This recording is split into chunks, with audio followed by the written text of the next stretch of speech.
Wise and Wiser from Victory Church in Apopka, we have chosen to use Genesis 41, verses 7 through 47 for our presentation. We hope you enjoy. Thank you. Then Pharaoh woke up. It had been a dream. In the morning, his mind was troubled, so he sent for all the magicians and wise men of Egypt. I told them his dreams, but no one could interpret them for us. Then the chief cupbearer said to Pharaoh, Today I am reminded of my shortcomings. Pharaoh was once angry with his servants, and he imprisoned me in the house of the captain of the guard. Each of us had a dream the same night. Wow. And each dream had a meaning of its own. Now young Hebrew was there with us, a servant of the captain of the guard. We told him our dreams, and he interpreted them for us. The interpretation of his dream. And things turned out exactly as he interpreted them to us. I was restored to my position, and the other man was impaled. So Pharaoh sent for Joseph. And he was quickly brought from the dungeon. When he had shaved and changed his clothes, he came before Pharaoh. Then Pharaoh said to Joseph, I had a dream, and no one can interpret it. But I've heard it said of you that when you hear a dream, you can interpret it. I cannot do it. Joseph replied to Pharaoh. But God will give Pharaoh the answer he desires.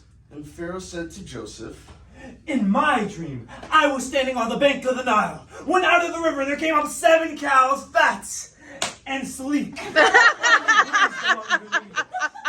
After them came up 7 other cows, scrawny and very ugly and lean. I had never seen such ugly cows in all the lean, ugly cows ate up the 7 fat cows that came up first.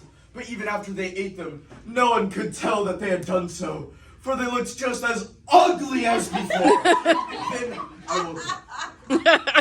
In my dream, I saw 7 heads of grain, full and good, growing on a single stalk.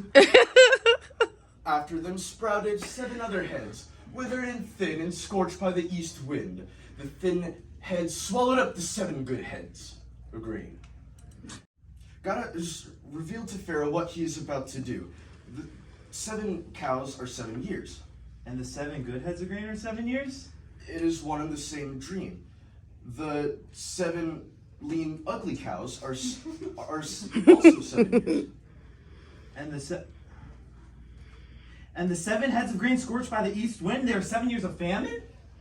It is just as I said to Pharaoh, God has shown Pharaoh what he is about to do. 7 years of great abundance are coming throughout the land of Egypt. But 7 years of famine will follow them? Then all the abundance in Egypt will be forgotten? The famine will follow the land? Ravage the land? The abundance of the land will not be remembered. Because the famine that follows it will be so severe? The reason the dream was given to Pharaoh in 2 forms is that the matter has been firmly decided by God. And God will do it soon. And now let Pharaoh look for a discerning and wise man and put him in charge of the land of Egypt. Let Pharaoh appoint commissioners over the land to take 1/5 of the harvest of Egypt during the 7 years of abundance. They should collect all the food of these good years that are coming and store up the grain under the authority of Pharaoh. The food should be held in reserve for the country to be used during the 7 years of famine. So the country may not be ruined by the famine! That's good to Pharaoh and all his officials. Okay.